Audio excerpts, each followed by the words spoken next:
Greetings, Massive Hit fans, and welcome to the Massive Hit Cricket Show. All right, so West Indies, obviously, we have lost a series. We lost the second T20 international versus Afghanistan yesterday, and not quite sure if we're getting out of this series um, what we're looking for, right? The main intention here is to really identify those final places for the World Cup squad, right? That is what Darren Sammy, Miles Bascom, and the think tank is looking to do. I mean, that's the main reason why um, they have taken this long just to actually release the World Cup squad. Most teams would have released their World Cup squad, um, 2 or 3 weeks ago, but West Indies haven't, and the reason is the fitness of some of our players. Some of our players obviously um, still need to prove fitness. Raman Simmons coming back from injury, Shamar Joseph, Alzar Joseph. Obviously, these guys need to sort of show their fitness, and then obviously Evan Lewis as well, coming back from a wrist injury and hasn't played a lot of cricket recently. He's one of those guys also who I'm sure the West Indies is looking at. Again, Shimron Hetmyer, he's another one, obviously. Hetmyer, Hetmyer showed yesterday why at this Caribbean fans why he's such a polarizing figure in West Indies cricket. Hetmyer showed why at one end of the spectrum he is a very, very frustrating player to watch, because when he gets set, he obviously just gave his wicket away, right, so to speak, not necessarily thinking, how is the bowler trying to get me out? How can I adjust? And then at the same time, just plays some of the most amazing, just some of the most amazing clean hitting you will see in a cricket match to sort of bring the West Indies back into the game. But having said that, and we're gonna obviously spend a little bit of time on the game yesterday. What happened? We're gonna spend a little bit of time on Shimron as well.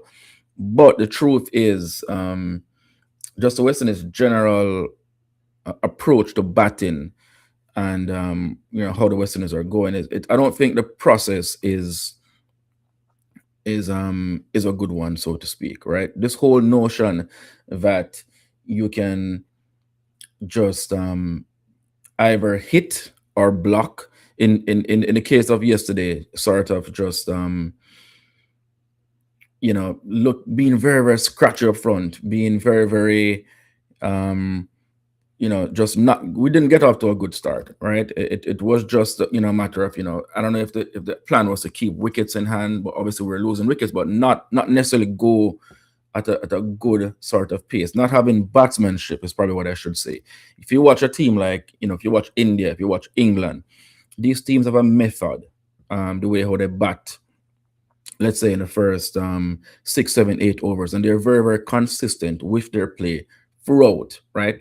And this process is repeatable. What the West Indies is looking to do is we're looking to get these sort of magical performances from obviously very, very talented players.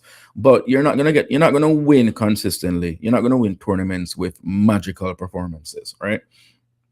You're not gonna just sort of stay in the game, keep wickets in hand, and expect a Hetmyer, or in the past a Nicholas Pooran or Andre Russell. That you're not gonna expect these guys to come in and make 50 of 16 or 17 deliveries to win games consistently. It's gonna happen once in a while, and it's gonna look good when it happens, right? Carlos Brathwaite hitting 4 sixes to win a World Cup in 4 balls in the last over. These are anomalies. These are not things that you can plan for. These are not things that are repeatable. So this is not how you want to win games of cricket. So I personally am not a fan of the approach of leaving everything to the back end. Yes, we know these guys have power. Yes, we know these guys. Yes, we know these guys can pull out magical performances from time to time. But that's for me. To win games consistently, to win, and if you want to win tournaments, you have to win games consistently going through. You have to build up. you have to have a sort of you need a method, an approach that is repeatable, that you can do the same thing over and over, and that is how you're going to win these. Blessings, morning everyone. Welcome to the live stream. Just sort of reviewing this second match yesterday, talking a little bit about, we're this is the last match is going to come up this morning, right? So a little bit about our World Cup ambitions, and also are we any closer to making these decisions as far as selecting this team for the World Cup. Garth Williams, yes, we're watching. I'm actually watching the under 19 team as we speak, watching Vital Laws. I mean, he's this young spinner, is amazing. Micah McKenzie also doing quite well. But Vital Laws definitely bowling some magic deliveries here. I don't know. Are they considering him? I mean, normally we would say you don't want to throw these youngsters out there, right? Because you almost feel as if you're throwing them into the fire, and they can lose their confidence. But I think bowlers are a little bit different from batsmen. I mean, I don't think it was necessarily a good idea to bring in a Joel Andrews so early in his career at, I think, 17, 18 years old when he made his debut for the West Indies. I think 18. And obviously he's probably lost a bit of confidence. Fast bowlers, I think it's okay to bring in early. Leg spinners, probably a little bit more tricky, right? Because leg spin is the most difficult art in the game. But I mean, I'm sure there must be some temptation to have a wild card pick. What do you guys think? Do you guys think the West? By the way, South Africa is 144 for 6 in 30 overs, chasing 235 right now. In the Western is under 19 game. The West Indies definitely have a chance of winning this game here. And yes, Vital Laws is doing very, very, very, very well. Is he an option for the World Cup? Is he even being considered? I don't know. Maybe he is. But I want to talk about the game yesterday a little bit before we get into this. At the toss, West Indies won the toss and decided to bowl first. Obviously, the first game, the West Indies bowl first against Afghanistan. And let me know how you guys feel about this. But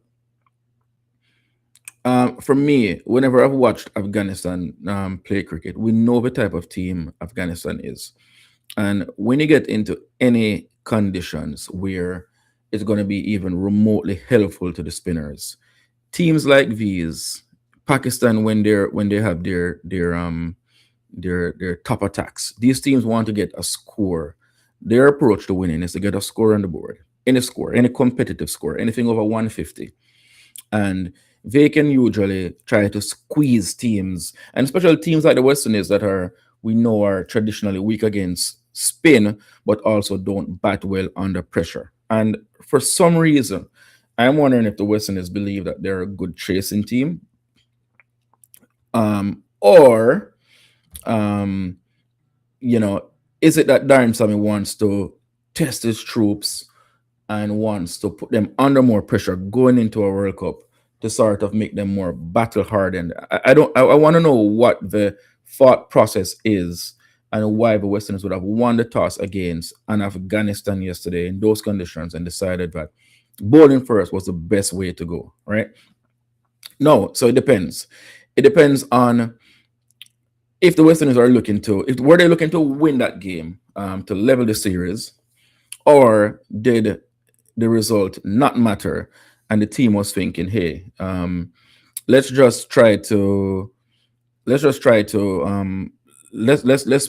put ourselves in an uncomfortable position and see if we can bat under pressure, because in a World Cup we might find ourselves under pressure. That could have been the thought process. I'm giving them the benefit of the doubt here, because if the thought process was our best option to win this game yesterday against Afghanistan is to bowl first and chase whatever they make under pressure against the spin, then I really have to question the thought process of the coaching staff, especially. Hard to question the captain too much, because the captain is a fill-in captain. The captain is not the real captain. He's just filling in. He's doing whatever the coach says, or carrying out, I guess, the mandate of the team, so to speak. So for me, if the team is looking to win, if the team was looking to win that game yesterday, then I definitely question. One more wicket just fell, by the way, in the West Indies under 19 game. So the West Indies definitely looking like they're going to win this game against South Africa. 7 wickets down. Yeah. So, I have to question the thought process of the coaching staff if that is the case. Now, drop your comments and let me know, guys. Do you think for the West Indies, if the team is looking to win these games against Afghanistan in these conditions, are they better off bowling first or are they better off batting first? Right? Are we a good enough chasing team to think that we can chase under pressure any decent score against those types of spinners that Afghanistan has? What do you guys think? So I question the thought process where that is concerned. No, if the thought process is we want to put ourselves under pressure because in the World Cup we're not always going to win the toss. We have to put ourselves in positions where we are uncomfortable. So let's see how the team approaches this. If Darren Sammy comes out and says this is the reason why we did it, then I think I'm okay with that. So that's one thing. All right, so let's take a look at the West Indies bowling because again, um, with these games and in T20 cricket, guys are going to be up and down. Moti obviously had a very good first game. Yesterday he wasn't as good, and so you could tell these guys are definitely feeling the pressure to sort of nail their World Cup squads, World Cup spots, right? Their spots in the World Cup. You can tell. But for me, it's really about giving the guys that you think are the best available options that confidence. And I definitely believe that Godakesh Moti should go to the World Cup. And I feel as if Darren Sammy and the coaching staff, it's on them. It's on them to really instill the confidence in a Godakesh Moti and say, hey, you're going to be our leading spinner here going into the World Cup. So, nothing to worry about. Let's try to get your form right, work on his sort of confidence and take it from there. Shamar, looking okay. Didn't bowl badly. Again, he's coming back from injury. Didn't bowl too badly. Forde definitely had a much better showing yesterday. But I still don't feel these conditions are going to be helpful to him in India, and I'm not sure if I would necessarily play him going forward. Welcome, Prashant to Ken. Western is winter. Yeah, the Westerners can always win. The World Cup squad will be announced shortly. I mean, they're waiting on this Afghanistan series to announce the World Cup squad. So I would expect that they should already have enough data to announce the squad. I don't think they necessarily need to wait on the results of this game. I think we're generally seeing where things are going. Unfortunately, I'm thinking Evan Lewis, who to me is a match-winning player in this team, perhaps our best T20 batsman when in form, but he looks very out of sorts. I mean, his feet is hardly moving, so not sure if the injury is still affecting him.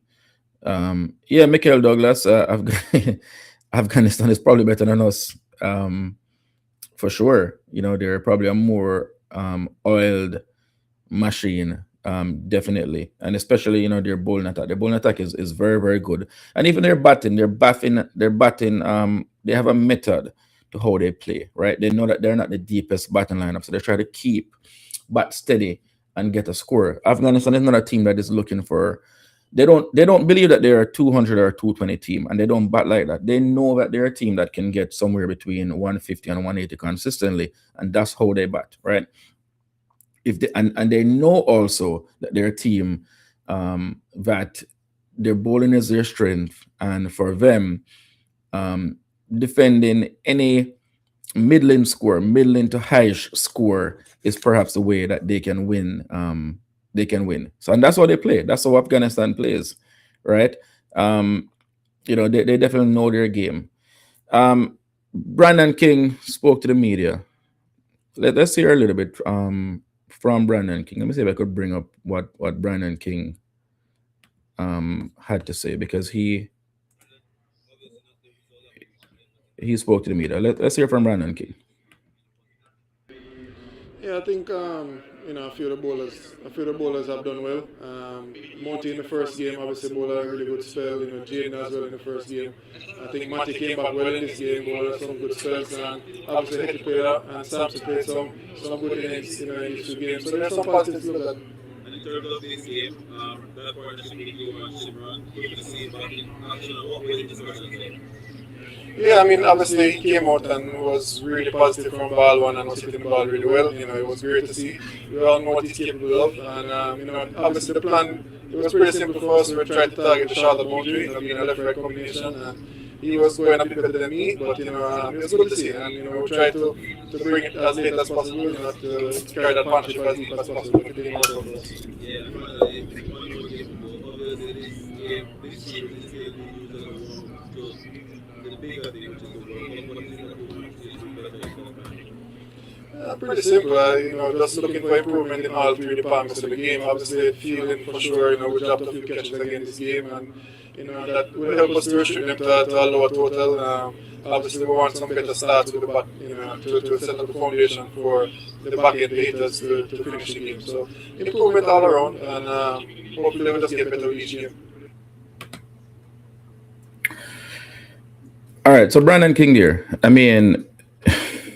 Pretty much, saying everything that we're seeing in this series, and he mentioned the catching there. I think the biggest takeaway there from Brandon King is a catching. For the West Indies to do anything in this World Cup, the fielding and the catching really has to go to another level, and that is attitude. That is attitude. That is effort. That's what that is, right? That's attitude and effort. And the truth is, yes, a few players are missing here, but this has been a long-standing problem in West Indies cricket. It's been a long-standing problem for this team in particular, and I just don't think we're putting in the required efforts. I don't think we have the right attitudes towards catching, towards fielding. That is, and I'm not sure if the guys are. I don't know if they're working hard enough. To be frank, right? Because that's what it is. It's really about working very very very hard at it, and enjoying the feeling and wanting to actually get out there. So that's how I see that part of it. King mentioned the batting and the approach and getting better starts, but he didn't say anything about having a consistent method in terms of how they want to play up front. You simply cannot go out there and either look to block or look to swipe. They really have to get out there and look to bat properly, look to be aggressive, look to run hard. I mean, all these guys have to do, and some of you might say we just don't have the skill, right? And but in Shea Hope, in Brandon King, in Evan Lewis, I mean, these guys are skillful enough to have a more, and these guys are the top order guys. I know Shea Hope is not here, and but I'm just saying overall, these guys are skillful enough to have a consistent approach to how they bat in the first 4, 5, 6, 7 overs of a T20 international game. Pay attention to India. Look at the way these guys bat. Right, they hit a lot of fours, hit the ball on the ground. They go over the top when they need to, but they get off to these consistent starts because they have a method in terms of how they want to play. That is something that we're not doing. And if we can do that, yes, we have a very, very powerful middle to lower order, right? But if we can consistently get off to those good starts, it doesn't have to be a flying starts. We don't necessarily have to get to 85 in six or anything like that. But if we can consistently get to 50 for one in six, consistently get to 100 for two or three in 12, something like that, I think is what West Indies needs to build a template where we can get after those types of starts, and we will consistently score somewhere close to 200. And if you're consistently scoring somewhere close to 200, you're in the game. Now, yes, our bowling attack might not be the best, but again, you're in the game. And again, even with a bowling attack that is not the best, it is okay. If we can feel well consistently, if we can take our catches, you are 100% in a T20 game once you're getting those scores and fielding well. All right. So Brandon King, batting wise, didn't made a 50, but you can tell, you can see he was. It almost looked to me like he was playing under pressure for a World Cup spot. He was missing the ball a lot. He didn't look as fluent as he normally does. And again, I think I spoke about Evan Lewis earlier. With Evan Lewis, I've seen Evan Lewis out of form, and again, Evan Lewis to me, or best player in T20 international, or a guy who can win games. He usually bats deep, gets once he gets in, he gets 60, 70, 80 runs, right? Doesn't get to 30 and get out. But we need a Evan Lewis that's fit. We need a Evan Lewis that's in form. If he's not in form, we've seen him for the Patriots. When he's not in form, he just doesn't make any runs. So he might struggle to make the squad, or if he doesn't struggle to make the World Cup squad, he might struggle to actually start, right? He has the rest of this series, which obviously the third game comes up today.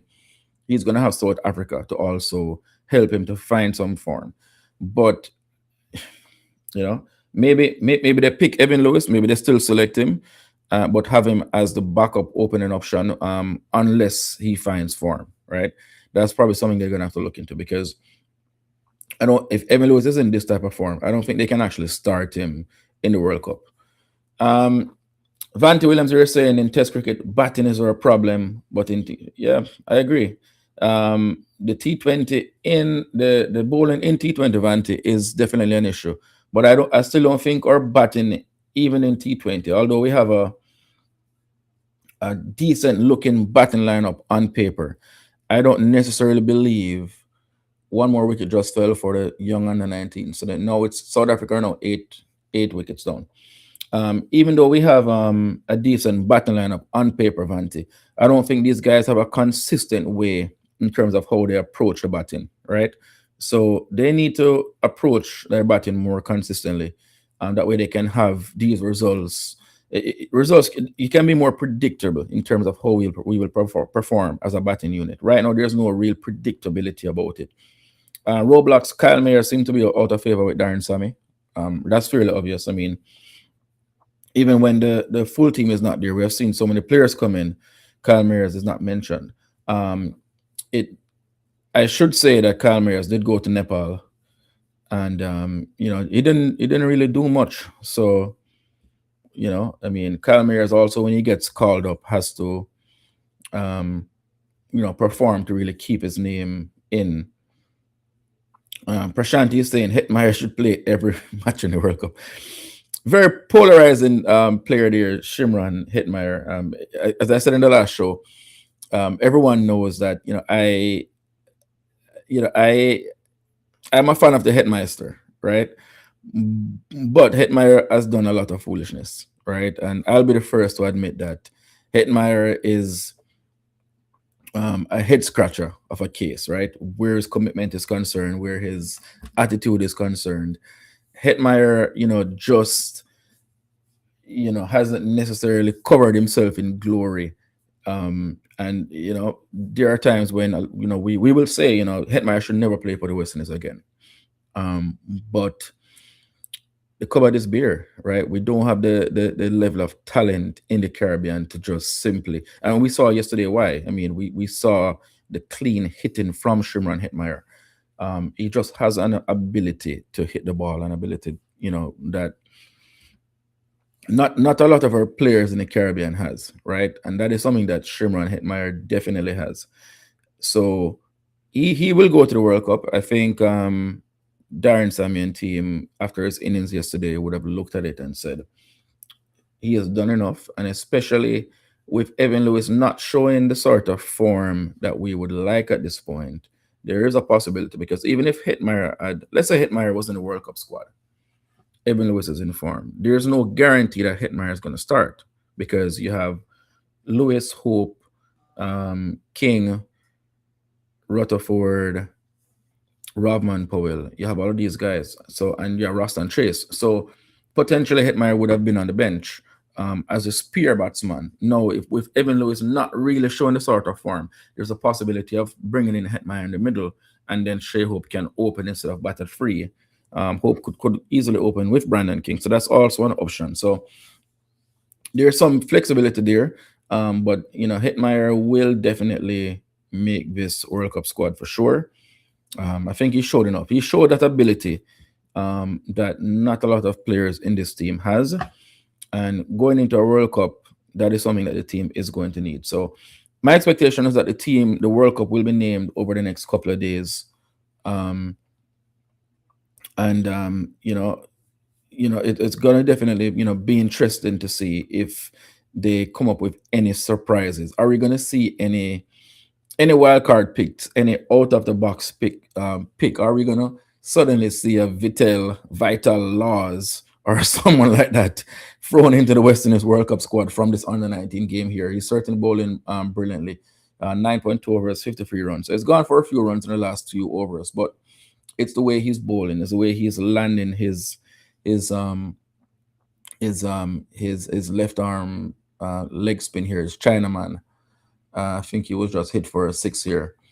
But is someone like him gonna suddenly catapult himself into the team at the shock of everyone?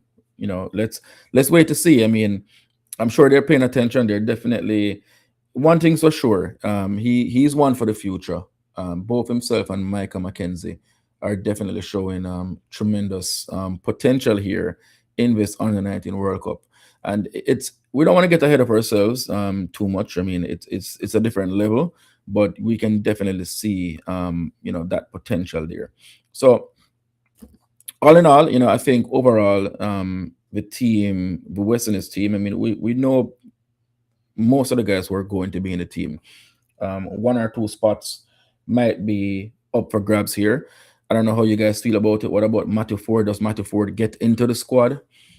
For me, I don't think so. I just don't believe the conditions will help him that much. Having said that, he did have an improved showing yesterday. Will Evan Lewis get into the squad? And it almost sounds blasphemous to be asking this question, knowing the type of player Evan Lewis is, but his form is not looking great. Does Evan Lewis get into the team? What do you say? Rahman Simmons, he looked okay yesterday as well. Does Rahman Simmons get into the team? What about that Moti versus Kari Peer? I'm going to go for Moti every day of the week and twice on Sundays. Does Moti get into the team, or do you guys have Kari Peer sort of jumping ahead of Gudakesh Moti? These are all things to ponder, where the West Indies team is concerned. The third match is just about should be starting. Let me just double check. I think it should be starting anytime now, actually. And Afghanistan has won the toss and has chosen to field. So we will see the West Indies batting first today and see how this works. Gart Williams here is saying Forde can hit. It's between Lewis and Charles. Yeah, but Gart Williams, for me, look, we have our batting lineup. We have our top 6 or top 7. When it comes to guys who are batting from 8 to 11, I'm looking at the bowling first, right? Because most of these guys can help themselves with the bat, right? You have guys like Moti, who is good with the bat. Shamar Joseph can hit a few, luster blows. Alzar Joseph, if he's in the team, if he recovers and is fit, can also smash a few. So I'm not too worried about putting in guys, bowlers, just because they can hit the ball at the end, right? I'm worried more about their bowling ability, because we have to be able to bowl teams out. In order to win games, you have to be able to bowl teams out. So, that's how I'm looking at it. So I'm going to select someone for their bowling ability first, and then the batting for me down at 9-10 there is going to be a bonus, because Matthew Forde in a real West Indies team isn't going to bat before 8 or 9, right? You're going to have guys like Jason Hole at 7, potentially Romari Shepherd might be at 8. That's kind of how it's going to look. So the truth is, I'm not picking Matthew Forde for his for his batting. If I believe that Matthew Forde can make the team as a bowler, I'm gonna pick him, but I'm not picking him for his batting. So the West Indies team was just named. Evan Lewis is not in the 11 tonight. Keith Carty comes in. Johnson Charles is wicket keeping. So the team for this morning, and the West Indies is going to bat first. So it's Brandon King, Keith Carty, Johnson Charles, Hetmyer, Sampson, Matthew Forde, Greaves, Carey Pierce, Shamar Joseph, Moti, and Raman Simmons. So that is the team. So let's see how the West Indies go today. Let's see how they approach the batting, and batting first. This game. So let's see. I generally believe that the team, in these conditions again against Afghanistan, batting first is the better option if they're looking to win. But again, is Darren Samid looking to put the team under pressure to see how they would perform if they're under pressure in a World Cup game where they don't win the toss and they're playing in similar conditions against teams like Bangladesh with that level of spin? Why isn't Darren Samid given more chance to Amir Jangu? Um, I think there's just a belief that Jangu isn't necessarily a T20 player. I think Django would perhaps do well in the test and one day format, but and especially if he's not going to open the batting, right? Because in this West Indies team with the top order, the top order that the West Indies have, Django is going to have to bat down in the middle order, right? I mean, it's not going to, Hope, King, those guys are going to bat at the top, not Django. So that's the difficulty with selecting a Django in the squad. At least if they have a Johnson Charles, if he's a backup keeper or something, he could perhaps bat anywhere from 1 to 4, right, or 1 to 5. We've seen him bat at 4 and 5 in PSL and do quite well. I wouldn't, I just don't think we have the right backup keeping option. So I probably would not select a backup keeper. Actually, I would just go with Hope. And one of the other guys can be a makeshift keeper, just like Australia is doing. I mean, Australia selected Josh Inglis, and their backup keeper is Glenn Maxwell. He's just a makeshift, right? He's someone who can catch the ball. I don't necessarily think Glenn Maxwell is a very good wicket keeper. Vante Williams here saying Evan Lewis will make the team, but where is Evan Lewis will make the team, but I don't think he's in form. He's not in form. That's the problem with Evan Lewis. Once he's out of form, and again, we saw this. We saw when he came back for the World Cup I think it's in 2021, after being out of the West Indies team.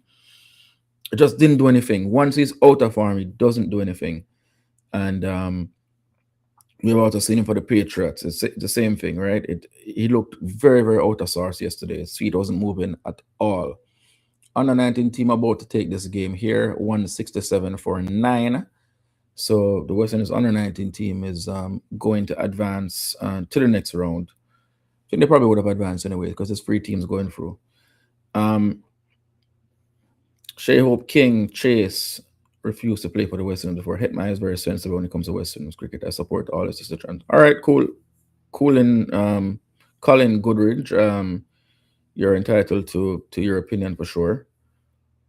When Hetmyer was at his peak, you guys said he was too young to captain West Indies team. Pollard neglected West Indies cricket, but became captain after Dave Cameron left. Okay. Yeah, I mean, again, you're entitled to your opinion. I mean, Hetmyer, an under 19 captain, World Cup winning captain in 2016, perhaps should be one of the senior figures in West Indies cricket right now. Someone who you would think should hold, probably should have had a leadership spot. But I mean, I guess too much has happened, and I don't know where he's at right now. As far as I mean, he's barely even in the team, so he's gonna have to be a regular member of the team, secure his place in the team, and show commitment before they can even look at potential elevation to any sort of leadership role. So I don't believe Hetmyer is there at this point. Yes, Roblox Motive was expensive yesterday. I agree, but I think we're splitting hairs, right? It's T20 cricket. A guy's gonna be expensive one day, is gonna bowl well the next day. That's just the nature of of the beast when it comes to T20 cricket. So, it is what it is. I think we have to just look at this what it is and decide who do I believe will be my better option in the World Cup. Is it going to be someone like a Moti, or is it going to be someone like a Carripier? Carripier is a defensive spinner. For me, it's not Carripier. For me, it has to be a good Akesh Moti. But again, the team has to figure out how how they can help to inspire or to build confidence in a good Akesh Moti going into the World Cup. That is something that the team is gonna have to look at. They're gonna have to work on that. So, you know, otherwise, it's pointless, right? But he's definitely, you can tell he's not the most confident at this point. So, all right. I mean, it is what it is. The third and final game just started. So I'm actually gonna Western is our two without loss, right? So after 1 over, King is on one and Charles is on one. So it looks like Charles might end up in this World Cup squad based on the fact that he's batting, he's keeping, he's doing everything. So he looks to be the backup wicket keeper. We can predict that one, but he doesn't look very, very if Shea Hope is injured and Charles has to keep for the West Indies, I don't know how that's gonna go because I don't think he looks great behind the stumps. Anyways. All right, guys. We're expecting the West Indies World Cup team out anytime soon. Let's see. Hopefully, it comes out today, and if it does, we will definitely be back to discuss. Let's see what happens in this third and final T20 international versus Afghanistan. All right, so that's it for today. Again, we'll be back soon. You've been watching the Massive Hit Cricket Show. Don't forget to like, share, and subscribe to the channel. Running across your screen at the bottom, www.massivehitcricket.com. Go check it out. That's where you grab your lovely merch. And as always, follow us on our socials at Massive Hit Cricket on Facebook and also on Instagram. Until next time, you've been watching the Massive Hit Cricket Show. See you soon.